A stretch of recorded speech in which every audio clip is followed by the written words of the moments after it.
Welcome back to another episode of MMA Breakdowns and Bets. On this week's episode, we have UFC 323, and we're going out with a bang. Mr. Artsy, Mr. Electrocute, he'll be joining us. Tune in. All right. Don't do a little dramatic head turn like that. This is throwing me off. Yeah, no, it's weird. I can't. I feel like I can't hear anyway. And now that I have this weird AirPod in, which isn't even my AirPod, it's yours, which is disgusting. You don't know where this has been. I can imagine. Do you remember the time you got actually mad at me? Was this the COVID time and I touched all the mics as a joke? Or I coughed on all the mics? No, you coughed on all of them. But it wasn't because of COVID, it's because it was you. this was pre-COVID. This was even before. Like, I just don't want you coughing on all of my stuff. Like, has nothing to do.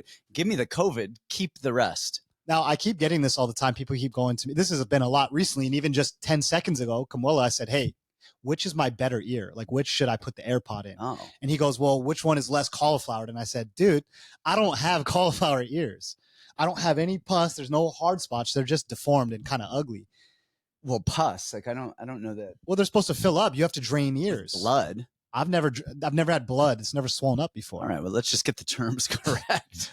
Like, pus and blood. I don't want your pussy ears or your. Well, don't say pussy. We're gonna get taken off YouTube already. Or you're coughing on my mic. When I was a kid, when you did that, I went and I changed all of the mic screens, and then I put them in my ass anyways. Sounds about right. All right. Well, let's talk about this. This is super cool. Oh yeah, you got the hard edition. I've got a book here. Fight Ready. This is my book. It is the Sports Performance Bible. Seriously, like this is like everything from sports psychology to coaching to learning. Can I have a seat of this, please? Yeah. Go for it. Forward by Henry Cejudo, Triple C. The back, it's actually just a front jacket right now just because the printers just got that for me. Oh, okay. I was like, man, the inside of this was like Jack Dudes. I was like, yeah. I'm in already. That's it. But that is beautiful. Beautiful cover. And have we all done this diet and everything that's in this book? You've done a lot of it. You've done a lot of different stuff in here. All of you fighters who I've ever coached have done a lot of stuff that is in there. Whether they know now that I'm like working on like biohacking and just like trying to go for peak performance, I will say the last time, so I've cut weight, the 2 times and my body was a lot different. So the first time I cut weight was for my last amateur fight. That was the toughest weight cut of my life. Gabe, you were with me. I think I was hunched over. I couldn't even stand up. And my recovery was the absolute worst in the world. I gassed out in 2 minutes, somehow won the fight. For my pro debut, I did everything you told me leading up to the fight, diet wise, everything exactly on schedule. And then the reload was so amazing. For you guys, I gained, so I weighed in at 125. The next day after I followed your step-by-step plan, when I walked into the cage, I was 149 that night. And I'd never been less than that until like now. But yeah, I just got fat. But amazing just what the difference in nutrition and everything. It's crazy when you actually do it right and know what's going on versus just winging it. It really weight cutting, nuts. And that's a massive one. And people still mess that up all the time. Water loading, like there's so many details. I think this is going to be an incredible book. I'm actually pretty happy. I actually walk through, of course, diet. I mean, just diet, strength and conditioning, coaching, like how do you do all that? But then I actually go through and explain to people how we cut weight, like the actual fighter weight cut. Everything from the diet leading up to it, fight week stuff, you start cutting the carbs, then even the dehydration protocol, everything afterwards. So, Brandon, I'm wearing Brandon's. Oh, I got it now. Oh my gosh. I'm hearing Brandon's Instagram. What is that, Siri telling you what's going on? Yeah. I'm hearing his like Siam lovers, what LMFAO. I'm like, oh my gosh. Like, why are you going to bust me out like that? Am I going to be hearing this all? No, I put it on Do Not Disturb. We're good. All right. We're good.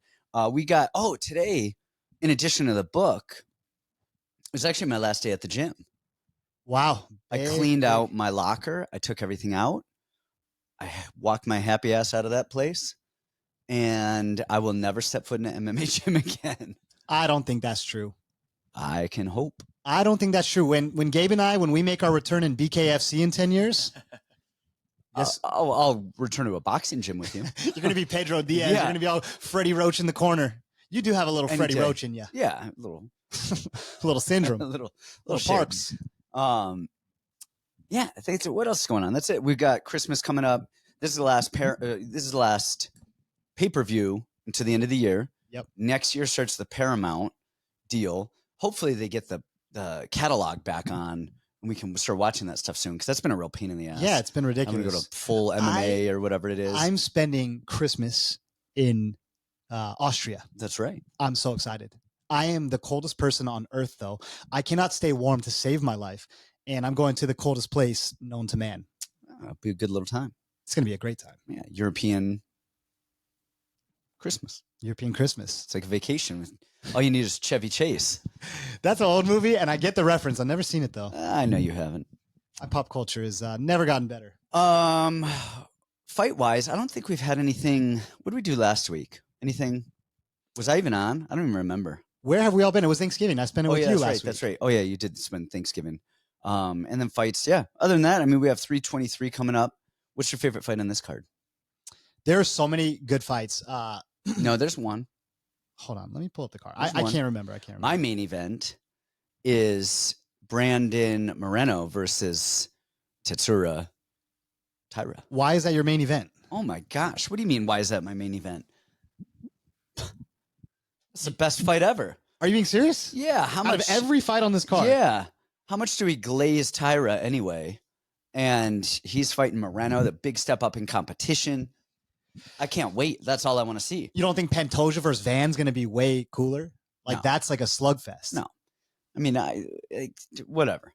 Who cares what happens there? Let's get this show on. Let's get going. Let's get Art in here and let's get some stuff happening. All right, Art, welcome to MMA Breakdowns and Bets. It's great to have you on the show. Thanks for having me, boys. Really appreciate it. Love breaking down fights with you, and it's a pleasure just to be with, Coach Santino, Brunno Olivas, one of the best guys in the game. Thanks for the compliment of being with me, but do not say Brandon Olivas is one of the best guys in the game, in any game. Okay. Don't start saying that. There's a few games, but... No, yeah, we don't know what game you're talking about, and we do not want to start pushing him down those paths. Gotcha, yeah. Congrats on the great career there, Santino. I know you're retired there, but all the best with that. Yeah, I appreciate it. It's been a fun run. Still have Henry's fight this weekend, and then I can sail off into the sunset. Do you leave tomorrow? Yep, I leave tomorrow. You guys will see this. Viewers will see it on Tuesday. That's when it'll upload. This is Monday, so fight week starts on Tuesday. I head out to Vegas. I have one big question for you.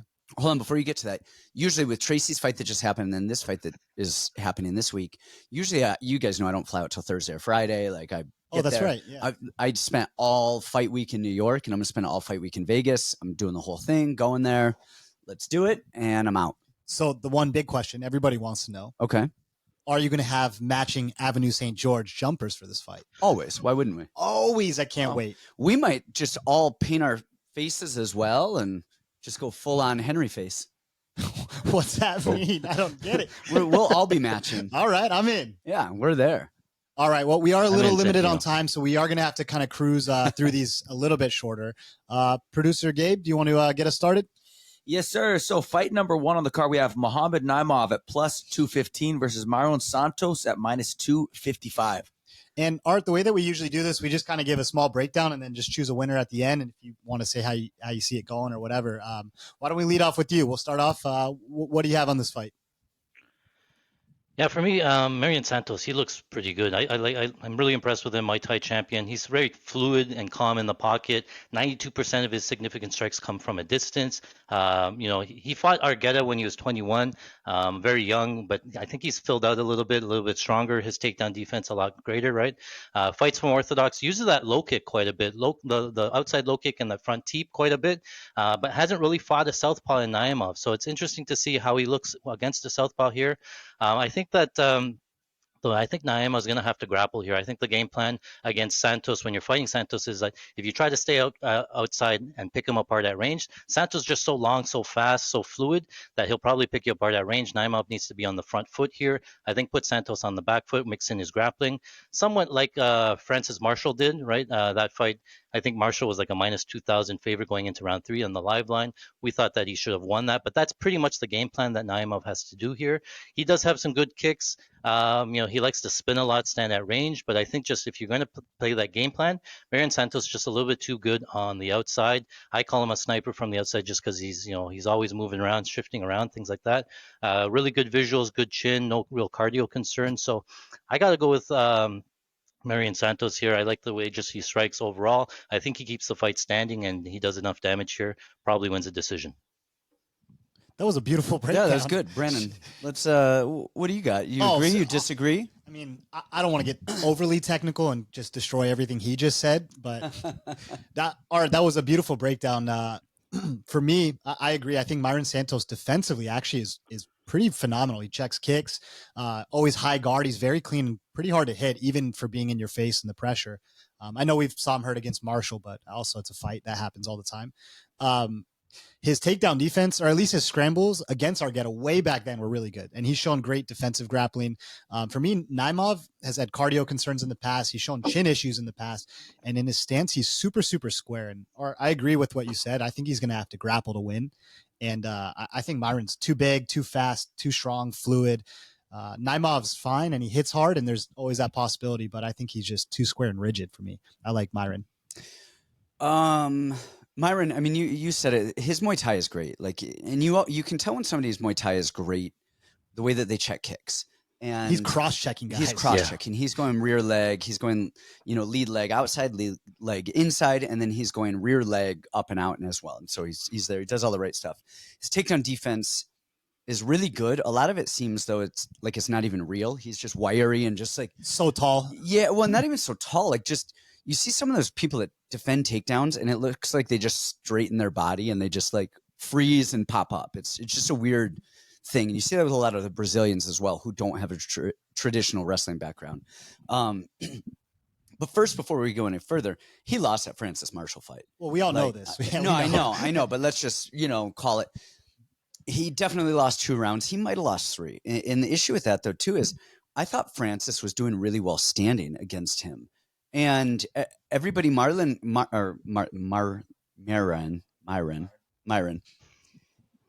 he does really well as people are rushing him. I mean, we saw it with Ofli, but Ofli's a grappler and he's swinging and he's not good. And Myron's pulling and going. Like you said, he's sniping on the outside. But Naimov's a karate guy. He's a taekwondo guy. Like he sits back and he doesn't press at all. He actually sits on his back foot. I think that's going to pose a lot of problems for Myron. I actually think this is a toss-up fight. I think this is a 50-50 fight just in terms of I think Marlon is used to people fighting him a certain way. I don't think Naimov is going to fight him that way at all. You alluded already, he's a southpaw. He can grapple. I think if he mixes up his grappling, I actually don't even know if he's going to be overly successful in the sense of getting the takedowns and controlling. But I think mixing his grappling is going to offer something else for Santos to kind of look at.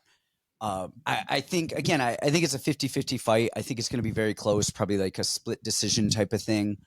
I'm going to go on the other side for nothing more than I wouldn't be surprised to see Naimov get the upset here on this against Santos. All right. Interesting. All right. Next up, we have Mansur Abdul-Malik at minus 1,000 versus Antonio Trócoli plus 700.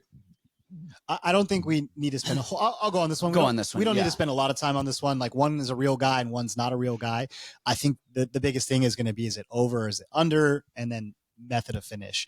I'm going to lean an over. I don't know why. Just a hunch. I'm going Manny TKO. Under 2.5. Well, yeah. No, I know, but I'm saying KO, or honestly, probably even 1.5. Like it might be around 1. Well, that's what the line is set at. Is it 1.5? So then I'm saying under. You think under? Trócoli sucks. Yeah, I know he does, but he looks scary. Yeah, no, he doesn't. You have to watch what you say about Trócoli, because he can't hurt you with his physicality, but he could shoot you, and I'm sure he has guns. I'm not worried. Manny will protect me. So, Manny got guns too. Yeah, Manny by 1.5, under 1.5. Manny by KO by murder. Is murder a line? Is that a line on there? Because if it's not, that's the line I want. what do you have on this fight? Is there any kind of play here for you? It's hard. He's such a big favorite, right? You might even like bet like under half a round almost. Like Trócoli's so bad. Like how bad is it getting standing guillotined by a guy 5 inches tall, shorter?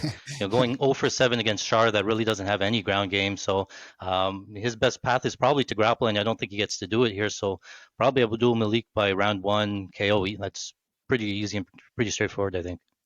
Yeah. I'm with it. Times 10. The only reason that I say the over is because there's been some talk about Mansur kind of like coasting for overs. Yeah, but that's against people who can actually fight. West Schultz, yeah, I'm sure. Like, hey, he's knocking Trócoli out. Trócoli will pull himself out of the fight if need be. Like he does not want to be there. He's not a fighter. He's a poker player. We got now. next. Yeah, exactly. Next up, we have Ibo Aslan at plus 160 versus Iwo Baraniewski at minus 185. I like this little rotation we have. Tino, why don't you lead us off on this one? I will. So I think Ibo is fine. I think he's he looked good against Ion Cutelaba in moments, but Cutelaba's Cutelaba. Like he's a horse of a human, and that's a tough one. Who did he just beat last? After that, I'm pulling it up right now. No, he lost to Billy Elikana. Yeah, Elikana. close, tepid fight. Yep. And Elikana has done, he came in short notice against what the Guskov, whatever the hell his name is.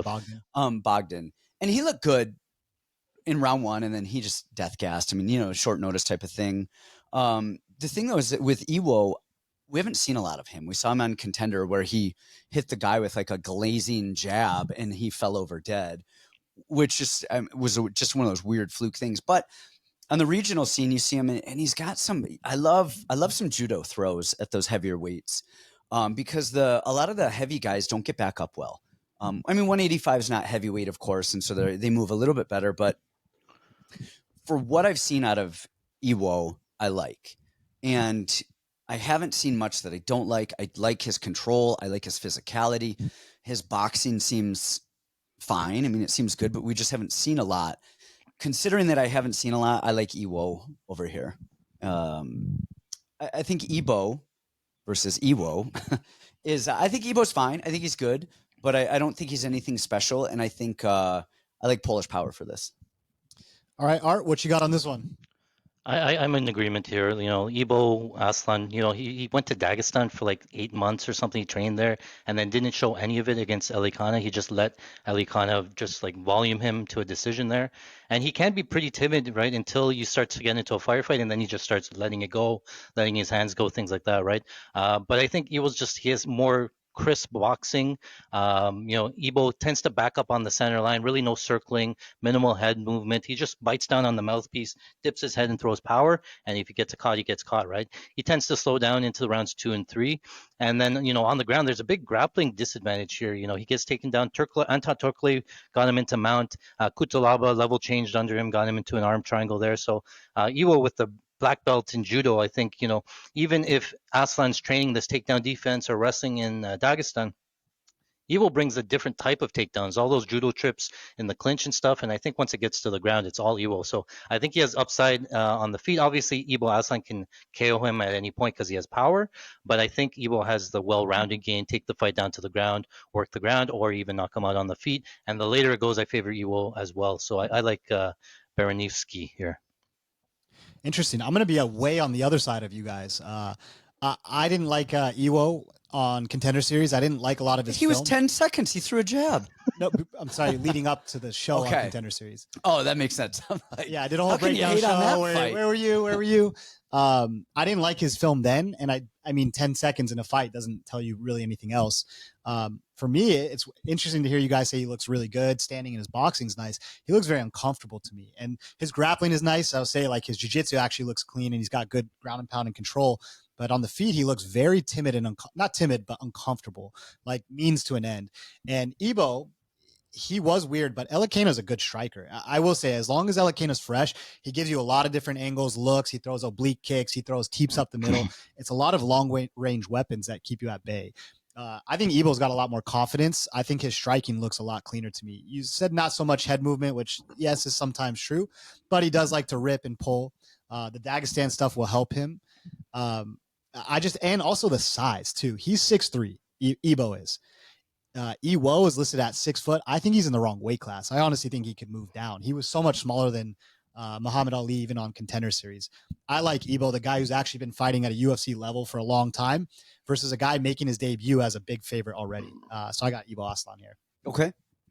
All right, next up we have Edson Barboza plus 250 versus Jalin Turner making his return at minus 300. All right, Art, I want to hear, so you're up on this one. I want to hear what you have to say about this one. Jalin found God. Edson has always known God. And, you know, obviously the retirements and old age. So where are you at with they this both one? retired, and now they're like, Edson's retired 37 times. He just had to get back on the juice and then back into Exactly. USADA went away. Edson unretired, and his body all of a sudden just plumped right back up. And then Jalin Turner was like done. He was out. He didn't want to fight anymore. He was over it. And then now he's back, which is never. That's a bad sign. Good sign. However, right, Art, what do you got on this? Give one? us. What I was gonna say is that the Turner stuff, like mentally, I don't know if he's going through stuff, right? I think he went through like a divorce, and now he's back with the kids and stuff. I think maybe now he's more focused. He's got a lot of slack for that UFC 300 one against Moicano, where he could have finished him, walked off, and then ended up getting finished there, right? And I think he got a lot of slack for that. But physically, he has all the tools. He's such a sniper, so long range, very nice 1-2. That teep up the middle is like a stab, like to the gut there. And Barbosa is just getting so much older, so much damage he's taken, right? Even against Sadiq Yusuf, who just pressured him and boxed him up, he ended up surviving and in a 5-round fight coming back there. But I think Turner has all the tools here. I think Barbosa has to go to leg kicks, and he really doesn't go to the leg kicks anymore. I know he did earlier in his career, but recently he's sort of shying away from them. He did do it against in the last fight. So I think that Turner has all the weapons here. I don't think that Barbosa grappled. I don't think either guy grapples here, right? So it's going to be a striking match, and Turner just has the 6-inch reach, has all the height advantage, the speed advantage of the youth. Just don't know where he is at mentally, but I have to go with Turner here. I think he has all the weapons to win, and wouldn't surprise me if it went to decision, because Barbosa can just go full zombie mode and survive, but I think he's going to take a beating here. Art, I'm with you 100%, but I don't think he's surviving this one. I think Turner's probably the most accurate puncher he's fought in a long time, and he times his stuff really well, especially down the middle, and that's when Barbosa's been getting caught a lot in recent fights.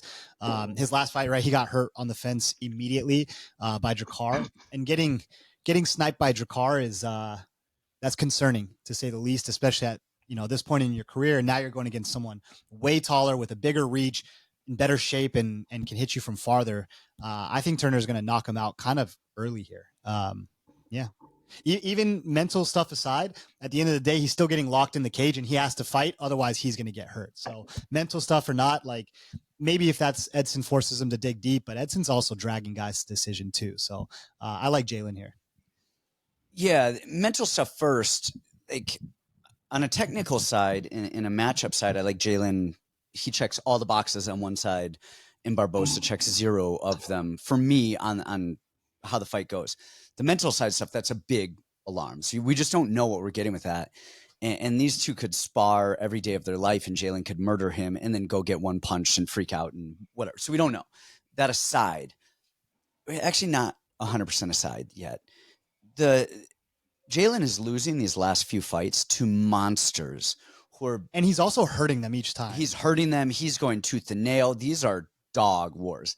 And I think if he had one of those guys that he fought over the last few fights in a dog war right here, I think he just hightails it up, quits, packs it, goes.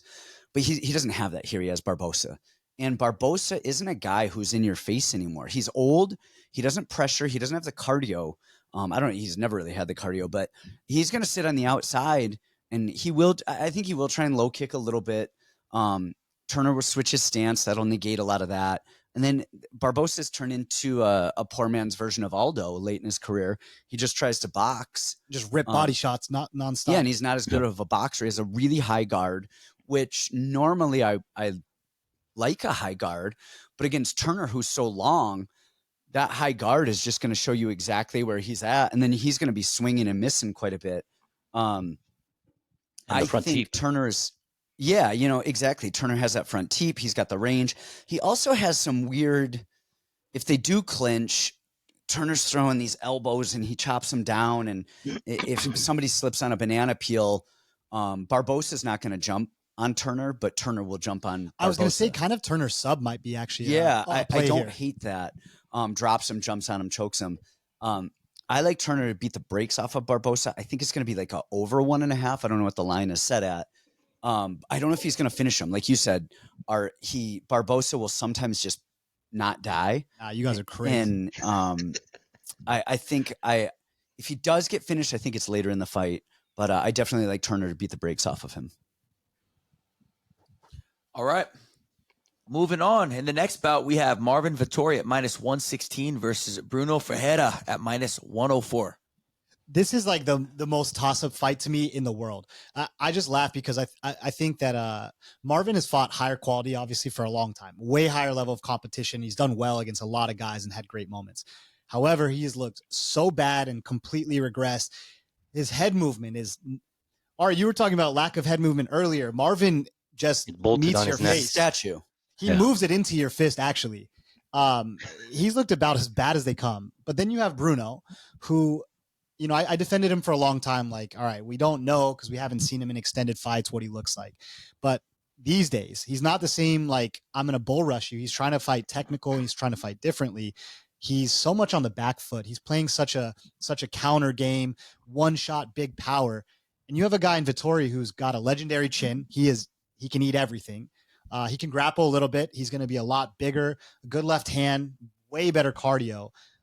This is a really big toss-up fight for me because I can also see a world where Marvin just walks straight forward into 10 punches and kills him instantly, or he gets put on his back and gets submitted instantly. But for me, I got to go better chin, higher level of competition, more proven. I like Vettori here to probably finish him rounds 2 or 3. I think you're crazy. And here's why. Okay. What you're saying isn't wrong, but you got to remember that you're talking about the Vettori from 4 years ago who would wrestle and actually use his grappling, because Vettori could wrestle. I mean, look, he got Adesanya down. That version of Vettori could do what you're talking about. But I also think the guys he's been fighting have way better takedown defense than Brunno and are just more dangerous in overall skill. Yeah, but I don't think Vettori is going to wrestle much at all. Just game plan wise. And then the thing that Vettori does now is he would always, Vettori was a big version of Colby Covington. He would punch his way into the clinch, push you on the cage, beat you up, little pitter patter, control the cage side, rinse, repeat for 15 minutes, 25 minutes. He doesn't do that anymore, and he stays on the outside, and then he rushes in. When he does rush in, that chin goes higher and higher every single But the left hand is nice. It's his only good punch. Yeah, but then you have Brunno on the... It just looks like Marvin is getting paychecks at this point. And it doesn't look like he's out there trying to get better and trying to win. He's had a lot of injuries. He's a little bit older in terms of years in the These sport. two guys are meeting in the middle. One is on the yes, on the decline. opposite, The others, yeah. their trajectories are different. Ferreira, like he's good. We give him a kind of a hard time because he's done a lot of dumb shit. Well, we think it's dumb shit, but it's actually effective. He switches when he moves to the left, he switches left. When he moves to the right, he switches righty. I mean, his takedowns are decent. If he does get taken down, he pops up. He does the right stuff there. He's taken backs and throwing arm bars. I think was it twice now he's done that. He's actually really good and he hits hard. The other thing though is I just think he's young and I think he wants to win. And that's what I think this fight comes down to is I think Marvin looks good for a moment, but the second you beat him up, he's not in there to win. And I think Ferreira is going to actually try to win for 15 minutes, whether that results in a stoppage or a KO.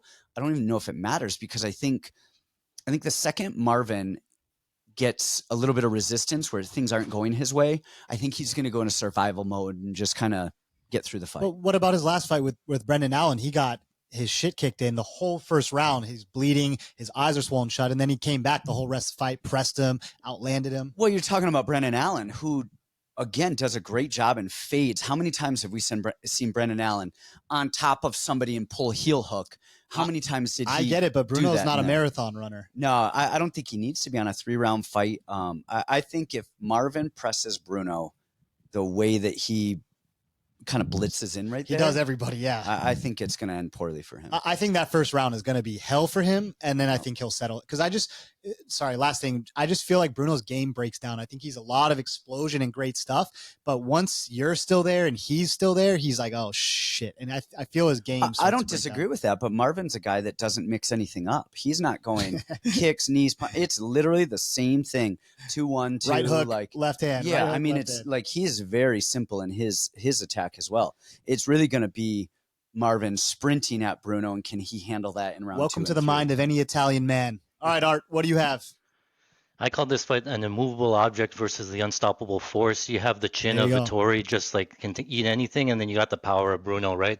And I think for Vettori to win, he's going to have to pull a Homer Simpson here, where he just eats a bunch of damage early, and he has to hope that Brunno sort of fades into the later rounds, right? So if you're attacking this fight, this is a good live bet spot. If you like the Vettori side, he's going to get beat up early, and I think the biggest difference here is the visuals on the judges' side. Like if it does go to decision, you have all the big power punches from Brunno versus all like the pillow, volume sort of Vettori. He's not really doing any damage. If Vettori finishes, it's really reliant on Brunno's cardio fading.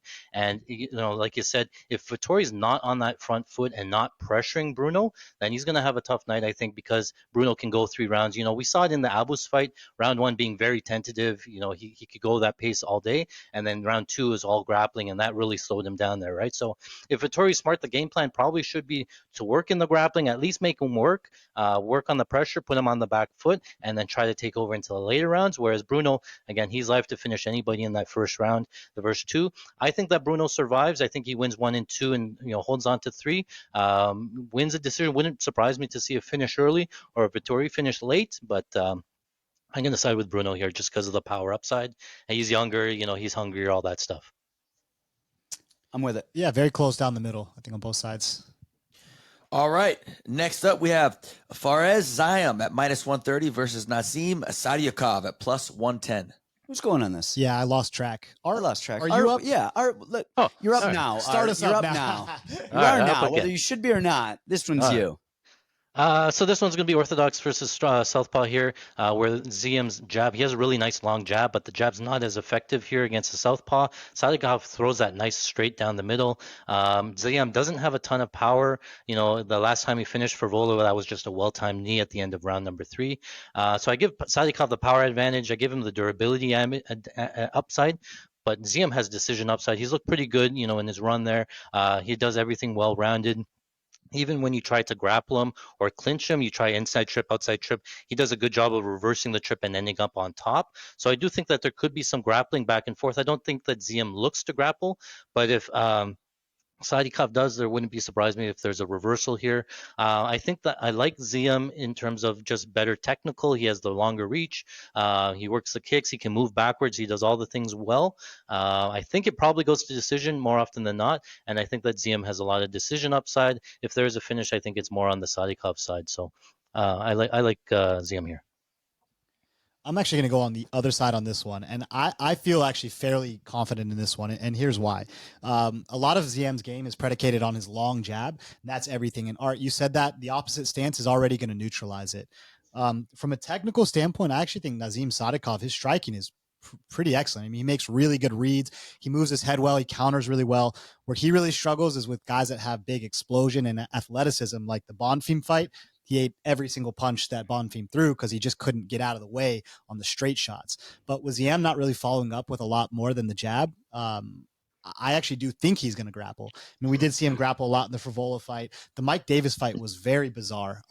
First of all, who's not investigating Mike Davis? Who's pulling guard? Like what? Hey, let me come out and show a different fighter than every other fight I've ever had in my life. Like, let me just pull guard and hope and forget how to box. Decision. And yeah, that was weird. But even in that fight, Ziam got hurt. Ziam gets hurt in a fair amount of fights. And these are guys that are having awful game plans, that aren't good strikers, that are doing things completely backwards. For me, Sadykhov, his takedown defense is really good. His even when he does get taken down, he's right back up. Great game planning, great cardio. I think the power, I think he's going to hurt Ziam. I think he can hurt Ziam a lot. And then I think Ziam panics and grapples. We saw that in the Luigi Vendramini fight. He got hurt pretty bad. Like, he is susceptible to punches. I think Sadykhov, he's kind of going to big dick him. That's what I feel. I'm with you, fellas. Oh, okay. No, I actually agree. I mean, everything both of you guys are saying is honestly, it's spot on in terms of a technical approach. I think Ziam is a little more technical in the MMA sense where he's the French guys. I mean, the teep, run away, move, jab, run away, move. And they're point karate guys moving around. Their takedown defense has gotten better. Their Ziam's offensive wrestling has gotten significantly better. I think if there's grappling in this, I think I'm with you, Brand. I think it's Ziam who's grappling Sadykhov. I don't think Sadykhov's going to be shooting and pulling guard like Tavis was. But I actually think that Sadykhov's grappling is better than Ziam's. I think if Sadykhov tries to take Ziam down, it's going to be pointless, and I think he's going to tire himself out, and I think Ziam's going to pop back up. I don't see that happening, but I think his defensive grappling is going to hold up well. Art said if it goes to a decision at Ziam, and I agree. Not to say that Sadykhov can't win a decision, but I think the longer it goes, it favors him in the sense of easy tapping him and touching him and running and moving. But what we saw in the Mike Davis fight numerous times is when Davis would blitz him with punches, Ziam just went straight back, head up, chin, hit the cage. And if Sadykhov does that, he's probably not going to shoot and pull guard right afterwards. And so that alone, we're good. My issue with Sadykhov is the dude just likes to get his ass beat until he doesn't. He's very arrogant. I think that's his biggest issue because he's very skilled. He's just arrogant. He loves to like have a good fist fight before he has a fight. Yeah. And then he's stopping guys but man, even Evan Elder was winning that fight. Like, and we both thought Sadykhov was going to murder him. And we're like, oh, murder. Bet your life savings. But that's insane though, because Evan Elder has turned out to be a very, very good fighter. He is. But I don't think he's just a much different fighter than Ziam, you know. Oh, of course. But Sadykhov actually held his own against Slava. And on a striking battle, like give me Slava, not his chin, but give me Slava's striking ability over Ziam any day of the week. Just put a little bit more of a buffer on his mouthpiece or something. I kind of lean Sadykhov here. Just for honestly, what you said, Art, about the last fight, the bigger moments. I think first of all, he's French. Who likes French people? We don't in America. And so I think in Vegas, the optics of Ziam running and moving and getting booed when he runs versus every time Sadykhov swings and lands. I'm assuming Sadykhov will, I mean, people see he's fighting out of Las Vegas, Nevada. Like, I think this is a very close fight, but I think Sadykhov is going to have the bigger moments. Do you only have 10 more minutes? You have to leave in 10? About 15. Okay. How do we want to approach this? Do we want to hit the main stuff then, and then me and Art can finish the show? We'll go. We'll get it done. Maybe quicker breakdowns. Yeah. All right. I mean, we have Maycee, Barber, and Karine Silva next. So, all right, everyone, just say a name. Art, who do you got on this one? I got Barber. I have Barber. I need to go back and revisit. Initially, Barber. I think I'm going to end up on Silva. The only issue is, does Barber show up and actually fight? Because does she have a nervous breakdown in the back? What's her health Brazilians like? all have nervous breakdowns. Yeah, exactly. And she got big titties. All right, Terrance McKinney, Chris Duncan. I want to go on this one. This one we should chat on, yeah. I want to go on this one because Duncan has gotten better fight after fight after fight. He's got an amazing guillotine. His grappling is getting good. The issue, though, is he's about to get Grant Dawson and Bobby Green. I think, I think McKinney's just going to frivola his ass. Like, I think he's just going to completely dominate him on an athletic level. I don't think he even needs to shoot or grapple at all with this fight because I think, and honestly, I'm not huge on McKinney's striking at all. But it has gotten way better, though. But he's just dynamic and fast and long. And I think that alone beats Chris Duncan's striking. Then if he shoots, he's got to watch a guillotine. We know that. Outside of him getting guillotined, I actually don't even think he'll get rear naked choked or like held down and beat up because I think just his athleticism alone. I think if he gets caught in a submission early, man, it's a McKinney fight. What do you do? But man, I think McKinney is going to melon in him right through the fucking, rafters. I actually agree with you big time. I was so critical of Terrance's striking before because he was very wide with his shots. Every punch, even straight ones, always came from like outside his shoulders. He's fixed it a lot. He's added volume. And we haven't seen a lot of the striking in the last few fights, but you can tell the difference. He's a lot more comfortable. He's actually like feinting. He's moving at guys. And then his wrestling is like, it's as good as they come. And his jiu-jitsu is very high level. Like his back takes, his body triangles, everything he does, his mechanics are nice. Even the guillotine, the Darce on Slava, Yep. that was unbelievable. And then the finish with a mounted guillotine. He can grapple. He knows what he's doing. And he's at Fusion XL, which is an actual gym, an With actual Coach Ben. team. Like, there's people there. Coach Ben, he got this. He's pretty confident. I like Terrance also in this spot. Art? I'm on Terrance as well. Duncan's been dropped a couple of times earlier in his career. He's looked a little bit better, but I just point to the Manuel Torres fight where he, knocked him down, submitted him, got his back, and choked him out. If Manuel Torres can do it, I think Terrance McKinney can do it. This might be another, again, live bet spot. If you like the Duncan side, you're going to wait till after round one because Terrance McKinney's all round one, all gas, no breaks. But in round one, he has all the tools to win and do whatever he wants, sort of thing. It's just reliant on McKinney slowing down because he can't find the finish, but I think he finds the finish early here. All right. Yeah, beautiful. All right, next up, we have Grant Dawson at minus 210 versus Manuel Torres at plus 180. Oh, Speaking of Bobby Green. yeah, I think the same thing's going to happen here. Yeah, I'll go on this one. Okay, I'm pretty go. passionate about this one. I like Manuel Torres in this spot, and I forever have been the biggest Manuel Torres hater. I was telling this at the Sphere when we watched everybody. Yep. Ignacio sat right in front of us after he had just knocked out Manuel. He watched his own knockout for 2 straight hours on repeat. It was great. No DMing chicks, no like congratulations. He called his mom and then sat there and just watched it on repeat for 2 hours. Like, my man. Torres is a lot better than I thought. And he's dangerous as shit. Like, that guy hits so hard. And he does the thing where he backs up, and then just crazy blitzes you. But what actually impressed me a lot is his grappling. He's standing up when guys are taking him down. He is so physically strong that guys aren't able to get off their game. And I was like, well, yeah, that's fine. But Dawson's just going to single leg him, and that's all she wrote. Look at Dawson's shots in rounds 2 and 3 against Diego Ferreira, who was pretty much falling over, could barely stand, wasn't even throwing punches. Manuel Torres is going to try to kill Grant Dawson. And I think Grant Dawson of now is actually a worse matchup. Has a worse shot of beating Torres than old Grant Dawson, who would just spam grapple nonstop. Because now Dawson tries to stay on the outside. He tries to jab a little bit. And he doesn't really throw with enough power, I think, to scare Torres. But he is chinny. He does get hurt quite a bit. Even Ferreira hurt him. He got one punch by Bobby Green. I don't think he can hold Torres down for 3 rounds. And I think Torres at some point is going to put a beating on him. I got Torres. I think Torres knockout. I think it's kind of a 2-3 knockout, though. All right, Art, what do you got? I'm on the other side here, but I do understand that there's a couple assumptions that we have to make.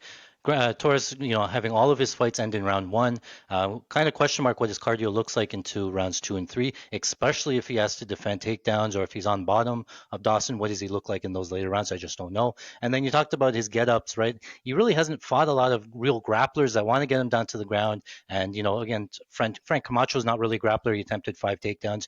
Great, he stuffed those ones, right? But against a real good grappler like Grant Dawson, what does his takedown defense look like? What does he look like on bottom trying to get up? And then what does his cardio look like? Whereas on the Grant Dawson side, it's more proven, right? He's taking down guys like Jared Gordon, who's historically been a pretty good scrambler. He controlled him, got his back. Mark Madison was like an Olympic Greco-Roman wrestler. He took down and controlled him. Demirez Magulov, same thing. The Bobby Green one, obviously not a great look to get, one punch KO'd by Bobby Green, but he did take some shots against Garcia. He did take some shots against CDF, which tells me like his chin's not completely done.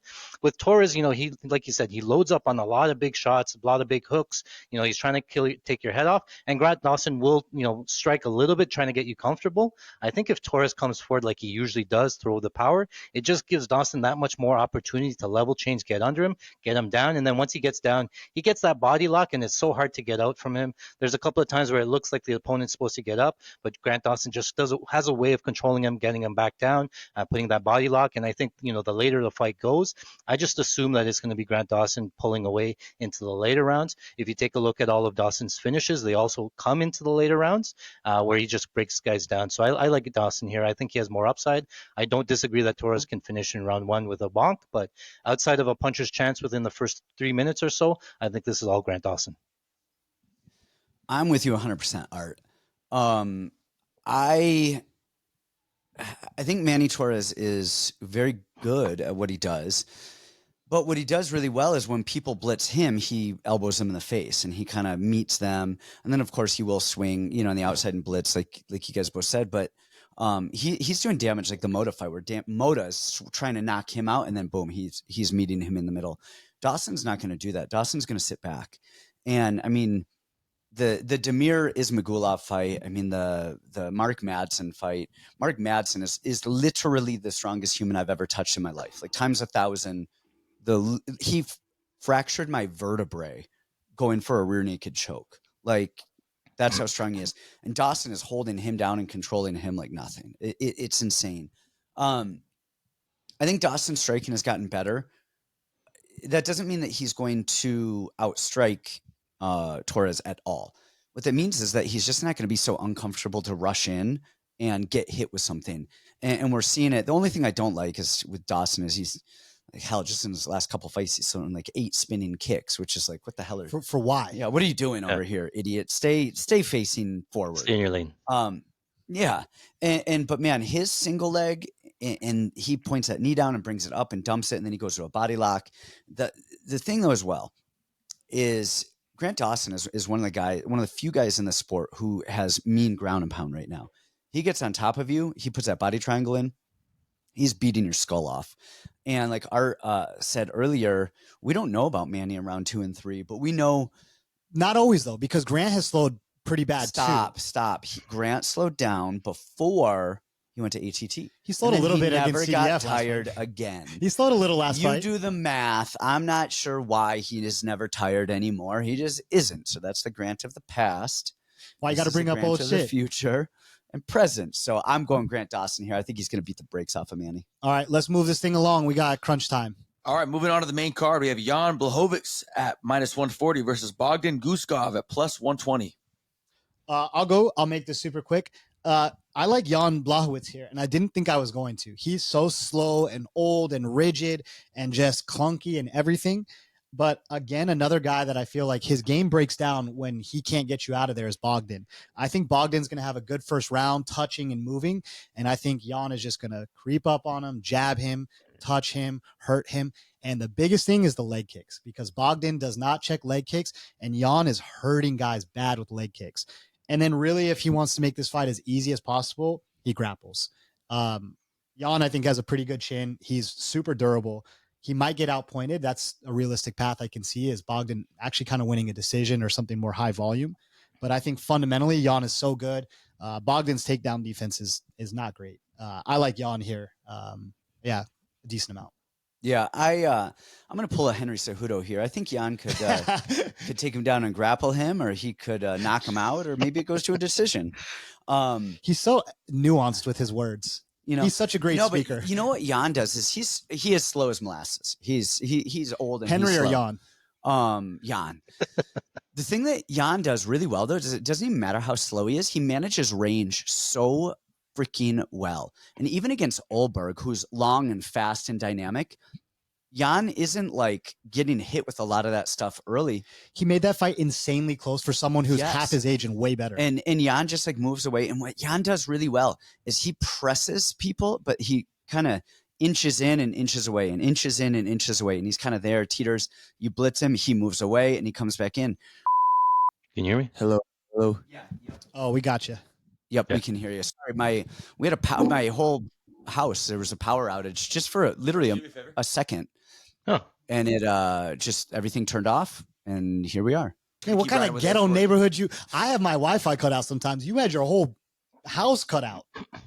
No, that's white people problems. Jeez. That is in the most true form. First world problems. Yeah. Electricity. Mm-hmm. That's brutal. Running water. My water's working. All right, so let me get to Jan Błachowicz. So you said Błachowicz was slow, and that's true. And he's slower than shit, and he's older than shit. But he's really technical, and he has his chin always down, and his hands are up high, and he manages range beautifully. We saw that in the Olberg fight, how Olberg swinging and long and fast and rangy, and Jan is just barely out of the way. I mean, he made it a very close fight. And then you have Bogdan, who, look, he's young and fast and dynamic, and he can fight. Like we were really critical of him when he first came in because he fought a bunch of cans, and he is looking better and better and better. The thing is everything's wide, everything's loopy. He doesn't check a calf kick at all, and his takedown defense isn't on par. So I think Jan is gonna knock him out. I do too. So I'm big on Yan here, and I think it'll kind of be a pretty one-sided fight. Art, what say you? Wait, did he already go? No, I Art, didn't did go, you go? but I'm pretty much in agreement. You guys talked about how he doesn't check leg kicks. Jan goes shin to shin. You know, he took on Kalai, former champion, and had him on one foot, having to grapple, right? So the low kicks are there for him all day. And like you talked about the grappling path, Bogdan's not great on the ground, you know, working the get ups. You know, against Alex Pereira, it only took Jan maybe like 10 seconds before he shot in for a takedown. You know, at his age, knowing how good, you know, he recognizes how old he's getting and stuff. So the smart game plan, I think, is to clinch and to grapple right away, especially against a big hitter like Bogdan. So wouldn't surprise me if that's, you know, he just comes down and mauls him on the ground there. For Bogdan, you know, he's going to have to land that right hand. He loves that right hand. He keeps his hands real low on purpose. I think what he's trying to do is really just bait out the jab so that he can counter. He throws like the uppercut counter, the rear counter, or the right hand. And, you know, Jan does throw some naked leg kicks at times where he's in the pocket, he keeps the high guard and just throws naked kicks. I can see Bogdan landing a right hand, but that's pretty much a lot of his win equity is just landing the right hand, getting big moments. I think that Jan, again, the low kicks, the grappling, I think he could, you know, find a finish in the later rounds because, again, the accumulation of low kicks or the accumulation of just top time and grappling, where he could find something, you know, in the end there. A Błachowicz submission's not out of the question either, and kind of sneaky because he doesn't have a ton, but I think if he grapples, it's going to be wide open there for him. Ooh, that's a good play. Yeah. I like that. All right, Art, you're up next on a solo one because the next one, producer. Yeah, we got Henry Cejudo at plus 235 versus Peyton Talbot at minus 275. All right, you guys make me go on this here? one. I get it. Okay, so this one comes down to the takedown defense of Talbot, right? And you take a look at the Ronnie Barcelos Talbot fight, and you get the game plan, right? Barcelos outlines it as a huge underdog. He comes out and grapples him, gets a couple takedowns, 10 minutes of control. But then Talbot, after that, he fights Lima, and his takedown defense and his defensive grappling looks, you know, levels above what he did, you know, 5-6 months ago. So he's obviously drilling that. You know, it's safe to assume that it's probably getting better as the, you know, as he gets older, right? And Henry's, you know, I hate to say it, but he is getting older. He's on the tail end of his career. I don't know how many fights he has left. He doesn't really proactively grapple too much, but he has fought a lot of guys that keep the fight standing, can counter grapple. So I think if Henry tries to come out and grapple, you know, he might find success. But over the last 4 or 5 fights, he's gotten 3 takedowns, only 2 ground strikes during that time. So even if he gets Talbot down, he's not doing a lot of damage on top. I doubt he finds the submission and submits Talbot. I think that Talbot gets up, and then once on the feet, Talbot has a huge reach advantage, huge striking advantage here. You know, Henry has to find his way on the inside, and I think he's going to eat, you know, a couple of big shots in order to get on the inside, in order to land. I think Talbot's just too fluid on the feet. I like Talbot in this matchup just because he just has more ways to win. I think, you know, obviously Henry wins is probably decision following the Barcelos fight game plan, but it's going to be tough, I think, in this matchup. I'm going to say something here just because it's my last fight. Go for it. I would love to hear. It's Henry's last fight. This is his retirement fight. Okay, so it is. Okay, perfect. Yeah, I think Henry's going to beat the shit out of him. And I never say anything about anything. And everyone's like, oh, he has the striking advantage. Does he? I mean, who knocked out Marlon Moraes? Who knocked out TJ Dillashaw? Who knocked out Dominic Cruz? I mean, does he have a reach advantage? Yeah, but man, look, Henry's old or older than he used to be, but I think Henry's not the one. Like, what kind of meta would we be living in if Olympic gold medalist loses to Frank Ocean's boyfriend? Yeah, Henry's not the one to get beat up by. This isn't a stepping stone. Talbot's going to need to find another stepping stone because, man, look in the camera. Say it's Trump's America. No gay boys beating us. That's all I'm gonna say. Let's move on. But man, fucking Cejudo for life. All right, Cejudo for president. Next up is the next move. He get on the mic and say, "Vote." Santino's main event. We got Brandon Moreno at plus 115 versus Tatsuro Taira at minus 135. So I'm gonna go on this one, and then I got a dash. So I'll let you guys just finish up here.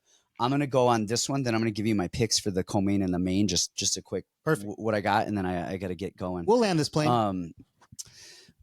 Man, Moreno, gosh, it's so weird because he looks so bad in terms of like sloppiness with his striking. It's just all over, so loopy and weird and awkward, but it's so effective. Like he does stuff very, very well. And what he does is he has this little like off rhythm, like I'm forward and I'm back and my hands are up. But it's actually not bad because it's, hey, I'm forward, I'm back, my head's moving. It looks strange to me. He's still boxing. But he's still boxing. He's looping that left. I don't even want to call it a left hook. It's like a left overhand, and he's switching stances. It's so awkward, but it's friggin' effective. And then honestly, like Tyra is very similar to Ursig, like we just saw. Almost the same. It's so similar. I kind of think Ursig's better. I think Tyra is longer than Ursig, and I think he actually has a better chin than Ursig. And we've seen him. Ursig makes better reads. We've seen him hurt before. Early, but that again, I mean, somebody early in their striking career, they just don't handle the punches well. Like anything can happen. We've seen Moreno hurt quite a bit too, but whatever. And then the thing though is that I think Tyra's simplicity is what is going to make him very effective here, and just his jab and his cross, and just sticking to those things. If Tyra, we saw it with who is it, Kevin? Who knocked out Gillespie? Gregor Gillespie. Kevin Lee. Kevin Lee. Saw with Kevin Lee and Gregor Gillespie. And you see this a lot. You get these grapplers who think they're strikers and they get comfortable. And Gregor Gillespie was like, oh, I landed a jab. Oh, I landed another one. Oh, man. And then the low kick and then this. I'm amazing. My striking is I died. And then, you know, and so we see that a lot.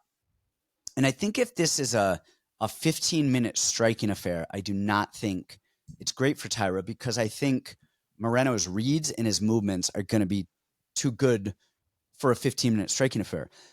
But if Tyra mixes in the grappling, and then he only has to strike in moments, even if it's 2-3 minutes at a time, Moreno's not some crazy power puncher that he just has to touch you and you go down. He, you know, it's death by 1,000, you know, little chimichangas. And so I actually think Tyra can actually hurt Moreno a little bit standing. And I think his grappling upside is very big. I like Tyra to win a decision here. I like it because I think if he mixes in his grappling, other thing with Tyra is every single fight that we've seen him, he is just getting better and better and better and better. And I don't think we've even seen his apex. I think he's probably 2/3 of the way to as good as he's going to be. So I like Tyra here. He went really close with Royval. I think he's learned a lot from that Royval fight. Give me Tyra by decision. Beautiful. And your last two? Last two, I'm going Pantoja and I'm going Dvalishvili. Really quickly, I think Van is going to put up a really good fight at first, but I think we've seen Van just taken down too much. And Pantoja's body lock, grappling, ability to take the back, and ability to control, Van can absolutely hurt him in round 4 and 5 when Pantoja fades and Van doesn't. So if Van does win, I think it's a round 4 or round 3 to 5-ish finish. And then Dvalishvili with Jan, Peter Jan, is, I haven't seen anything with Jan that tells me that it's going to be any different than the first fight. I mean, we saw Figgy taking Jan down. And Figgy can wrestle. He'll trick you. He'll do some stuff that you're not expecting. But Jan, I mean, it takes too long to get going. He doesn't have the range. And he actually stands kind of tall in his stance, which is such a lane for Dvalishvili to get in. And then the other thing is I think Dvalishvili striking is getting better. And I think with him mixing in takedowns and coming up over the top and I think he's just going to big body Jan. Beautiful. Thank you so much. I'm out. Thank I you, will see you Santino. guys next time. You guys have a great Christmas, good New Year. We do have one more show, don't we? Isn't there a card next week? No, this is, isn't it? Is there? Oh, Yeah, there's one card. maybe not. All right, we have one card next All right, week. who knows This is what's my going fault, on. you guys. That's my fault. Hey, I put that in our brains. I don't know what's going on here. Art, it was a pleasure. Thank you. you guys. Happy betting, and we'll see you next time. All right. Here, I'll put in double AirPods now. Oh, it smells nice. Oh, it does. Art, what do you have on this one? Which one? The Moreno one? Yeah, let's go on the Moreno. You and I Oh, yeah. we'll finish up the show, and so we'll touch on to the Moreno. Yeah, I think it's going to be pretty close. You know, I look at the scrambling ability of Moreno. I do think that Tyra grapples, and it grapples a lot. It's just Moreno's so slippery and hard to hold down. We saw the same thing against Royval, but Tyra did still get the back, still get the body lock, and he's getting body locks on these. You know, Alex Perez is another one that's very hard to hold down and to grapple, and he can still get the body lock there. So I think Tyra has some huge grappling upside if he can hold the body lock back position. He's going to attack multiple submissions. I think on the feet, it's probably pretty close. I don't think Tyra's, out of water on the feet, but I think on the ground, it's going to be one-way traffic with Tyra, grappling and stuff. So I think he has more upside. I do think it goes to decision quite a bit, and it's probably going to be like the time of control versus like the damage of Moreno when he's on the feet. He's a little bit like herky-jerky. He does like one of the things I find with Moreno is like he keeps his high guard and he sort of leans forward over his front foot. And Tyra likes to strike from the outside, throw the outside low kick, right? And if he does that, I think that he could get countered a little bit with Moreno because he tends to move the feet back, throw some counter shots in there, right? So I do think that Tyra needs to grapple. I think that he can and do enough here. And I think, like Santino said, Tyra by decision. God, I hate being on the opposite side of you, Art. This is not fun for me, this podcast. And so one of us will be very happy. It's close. I think Moreno is going to smack him. And I do think it is close in every dimension, but here's a few reasons why. I think Moreno's jiu-jitsu is criminally underrated. For many reasons, just on a technical aspect, he does everything well. And you said it, his scrambling ability, you see a second he goes to the ground, he's always putting in underhooks. He's getting underneath guys. He's not actually giving full back exposure. He won't do it without an underhook or without grabbing a leg or some kind of butterfly hook, which I think is really, really clever. Personally, I've trained with Davison Figueiredo. To me, I touched him and I touched myself. Not in a weird way. Yeah, he raised his eye. Not in a weird way. And I just went, we aren't the same species, because he was the most rare mix of pure athleticism and actual technique that I've ever seen. And Moreno handled him pretty good every time they would ever grapple. I just think Moreno's, it's another fight again where I feel Tyra is so talented, but it can break down over time, his striking. I think he'll have early success, like you said, kind of sniping Brandon from a distance. But I think as the fight goes on, and if Brandon can defend one or two takedowns, I think Tyra is going to start to break down and lose confidence if he can't get his game off. And that's where Moreno kind of shines, right? As the fights get later, he starts feeling a rhythm. He starts adding on the extras. And I actually think he might even grapple Tyra, take Tyra down. I like Brandon Moreno. I think the dude is confident. I think his jiu-jitsu is sharp, pure, excellent. Tyra is amazing too. I think Tyra is more crisp everywhere, but I just think you have big fight experience. You have just the tenacity of Moreno. I like Brandon in this spot. All right, moving on to the co-main, we have Alexander Pantoja minus 225 versus Josh Van at plus 190. All right, do the honors on this one. All right. Well, I actually like Josh Van quite a bit. Like throughout, like I'm just a big fan of him. I like his movements. I like his boxing. He working the body there, right? He does everything pretty well. And I think that his takedown defense, his defensive grappling, kind of underrated. We just haven't seen a lot of it. I know he fought like Ray Saruya, who's kind of a grappler, and I watched that one. The single leg defense and just the balance of Van, really elite. Trying to keep balance. He wasn't able to finish any of the single legs. Ray Saruya had to get into the double leg, and even when he got him down, I thought that Van did enough to, elevate, get back up to his feet. He wasn't really held down for quite a bit. And, on the feet again, he goes to the body, all that stuff, right? And the thing with Van is two things. Weaknesses wise, he doesn't check low kicks too well. I think Chara was landing a bunch of low kicks. Royval was doing some low kicks with the outside low kick and stuff, right? But now he doesn't really switch. Van doesn't really switch stances, so he's never had to switch to southpaw. I haven't really seen him extend it into a longer fight, what that looks like, because he's been able to just power through it, right?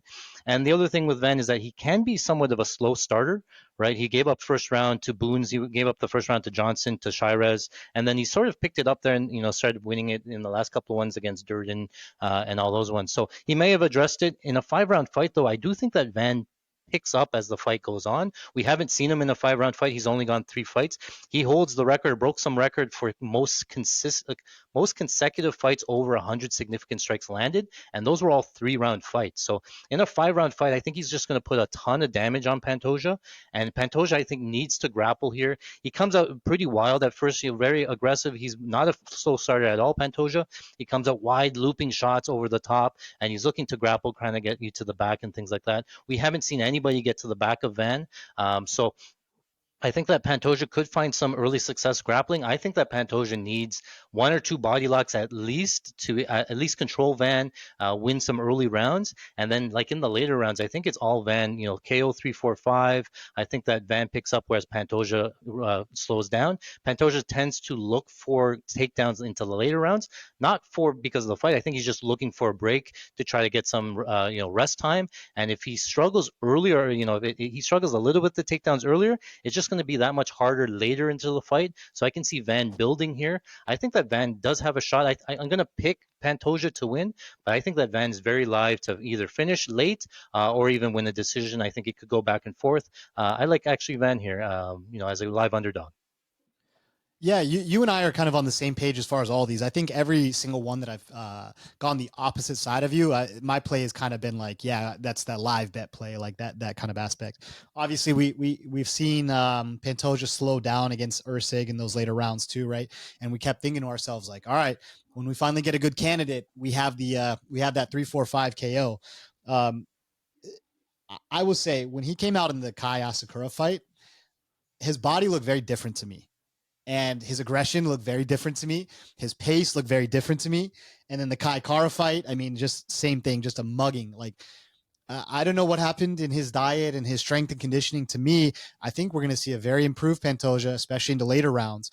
My other issue, and this is actually the biggest thing, because I agree with you. I think Van, I don't think it's necessarily one-way traffic in the grappling for Pantoja over Van. I think Van has made huge improvements in his get-up game, his stand-up game. Most of all, he stays relaxed. It's funny you brought up Saruya and Pantoja, because I've actually trained with both guys. I spent a month training with Ray Saruya. He was like my main guy. And then I think about a month training with Pantoja. What I will say is Saruya is very technical and very beautiful. He gives you a lot of space to kind of operate, and you can kind of figure some things out, but he's a technician. When you grapple with Pantoja,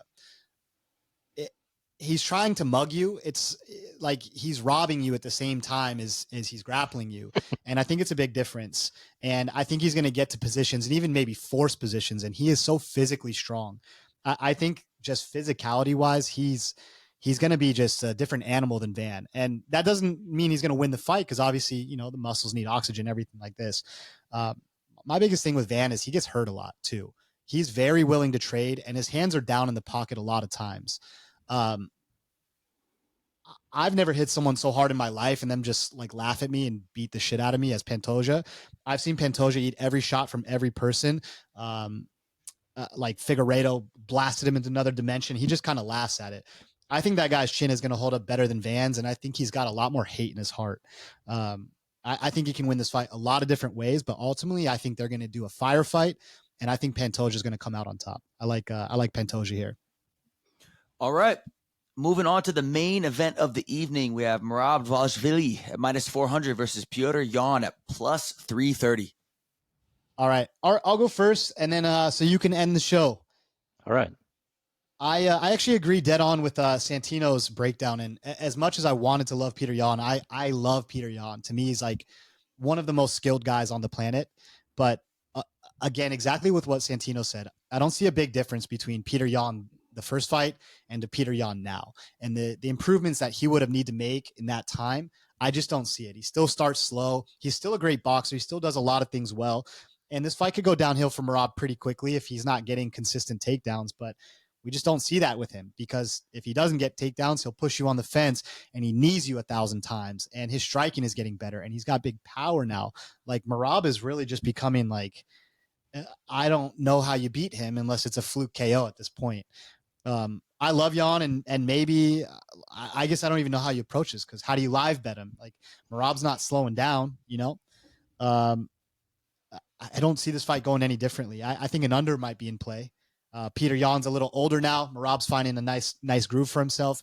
I think Merab wins in a fairly maybe a closer fight than the first one, but I think Merab's going to get it done here.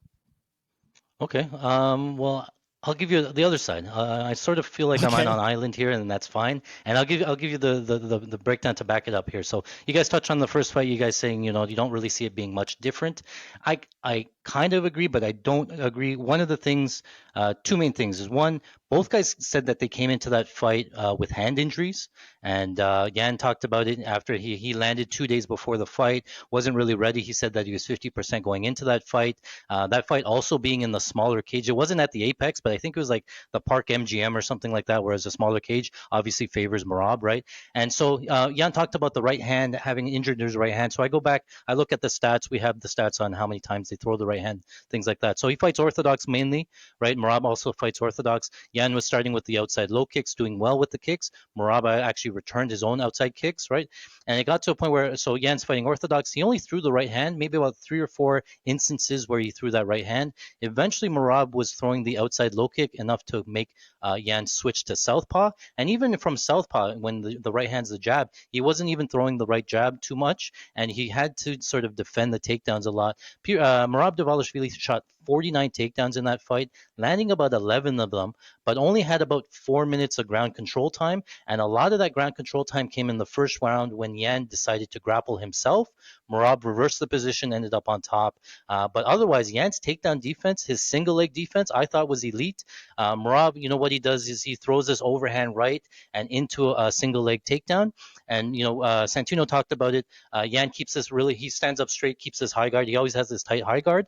And because Merab throws the overhand right, Yan covers up with the high guard. He exposes the hips a little bit, and Merab can get deep into the hips, right? When Merab grabs a single leg, Yan defended all of the single leg attempts. It was only till when Merab adjusted, grabbed the single leg into a double to get him down, did he get him down, but he never was able to really hold him down, really didn't do any damage on the feet or on the ground when he got him down. I think he only landed like 3 or 4 ground strikes because it's really hard to hold Yan down. The other thing I wanted to talk about is I talked about the single leg defense of Yan. What he tends to do is he has good balance. He sort of goes limp leg. When you grab a single leg, he goes limp leg, turns his back, and pulls it out. And we saw it in the Aljamain Sterling fight, who has an elite backpack. You give up your back, Aljamain Sterling gets on the back and he controls you. Merab doesn't have that backpack ability. He doesn't put the hooks in. We saw it against Sean O'Malley. He just holds you against the fence, does some damage. You rarely ever see him go backpack. I don't know if it's a legs thing, but I think that takedown defense for Yan, because he can spin away, I think he gets away with that here. And then on the feet, he talked about it. You have to favor Peter Yan in a purely stand-up fight. If it's purely boxing, I think that Yan has the better striking, better head movement, all that stuff, right? So Merab is all forward pressure. He's all aggression and takedown offense. We even saw in the Jose Aldo fight where Merab didn't get any takedowns, but he attempted so many takedowns against the fence that Jose Aldo didn't have any time to offensively strike, right? So I think Yan here, the adjustments that Yan needs to make is obviously keep the fight standing, but throw more volume. In that first fight, he didn't throw enough volume. Merab was just able to win rounds based on volume. It wasn't the grappling, it was the volume. I think he landed more strikes than Yan threw. I'm going to give him a pass because, again, he's talking about coming in injured. He had some injuries with the right hand, which the stats back it up. Again, in the later rounds, Merab picks up. He's nonstop with the aggression there. So the only thing I will ask you, if you had to design a fight or come up with attributes to beat Merab, you go with takedown defense, you go with good cardio, good chin, and good striking, right? Like if you had to pick and choose what kind of attributes to do, and I think Yan checks all of those boxes. So I think he can make it a close fight. I'm not going to rule out Merab because Merab's just on a different level. He's just relentless, right? And he weaponizes his cardio. But skill set wise, I think Yan can make it close. It wouldn't surprise me if Yan squeaks out a decision here, split decision type of win. Yan decision was like plus 700. I thought it was worth a stab considering Merab decision was like minus 200. I think you're getting good value there. That's really crazy to hear a minus 200 line in a 5-round fight with two like really highly skilled fighters. I mean, I get it's Merab and everything like that, but listen, I would be the happiest man on earth if Peter Yan won. He's my favorite fighter, hands down. I love that guy. I picked him in the first fight, wrong. I would love him to win in this fight. But I think that's where I kind of came to a crossroads on my analysis was I don't even think that Merab necessarily needs takedowns to win this. It's just the fact that he never lets guys get going. And Peter Yan is a guy that doesn't have massive power, right? He's not a one punch kind of guy. He needs to feel a rhythm. He needs to settle in. He needs a little bit of space to get going. And Merab's just not going to offer him that space. And it doesn't have to be huge punches. It's the threat of the takedown, to the jab, to the knee, to this. He just doesn't have time to get set up. I think that's a great play, that plus 700 Yan. I think I think Merab's super durable as well. And I would love that. That would be a dream, Peter Yan. Well, Art, I appreciate you. Thank you so much for the patience. Thanks for enduring the power outage with us. Beautiful breakdowns. Where can we find you? Can you plug your socials so people can find you? Yeah, so I lead a team of data scientists over at Fighting Stats. What we do is what I found is that UFC Stats really doesn't offer a lot for us, right? I'm deep into the numbers. I'm a big numbers guy, and to say that somebody landed 20 significant strikes doesn't really tell me if there were jabs, front kicks, teep kicks, outside kicks. So I have my guys. We actually watch our own tape. We keep our own database of the strikes thrown, so we can tell you how often they throw a jab, what stance they're fighting in, if they're moving forward or backwards, when they're on the ground, if they're in half guard, full guard, side control. We have all of that information that we track, and I use that personally, for my betting analysis. But you can have your own use cases. Some guys use DFS and things like that, but it gives us a big edge over the sports books. And this year, I'm up over 350 units from betting on UFC. It wasn't one big parlay; it was consistent wins week over week. And you can catch us at patreon.com/fighting stats. I'm on Twitter at Mr. Electrocute. I try to do breakdowns like these, but some of my breakdowns I'll post this week, can be 30, 40 minutes long on one fight. I'll be there live this weekend at UFC 323, so I'm pretty excited. I did all my homework for the last couple of weeks. Excited to get some big plays done and make a lot of money here. So join us today. My name's Art C, and I'm with Fighting Stats. Thanks. That was so beautiful. Thank you so much for coming on. Art, if it's good with you, man, that was awesome. I would love to have you back way more Anytime. often. That was a great look. Great having you on the show, brother. Thank you, guys. Alrighty, guys. Well, thank you so much for tuning in. I guess we will be back next week. This is not the last show. I messed it up. Thank you guys for not commenting that in the fucking comments. All right.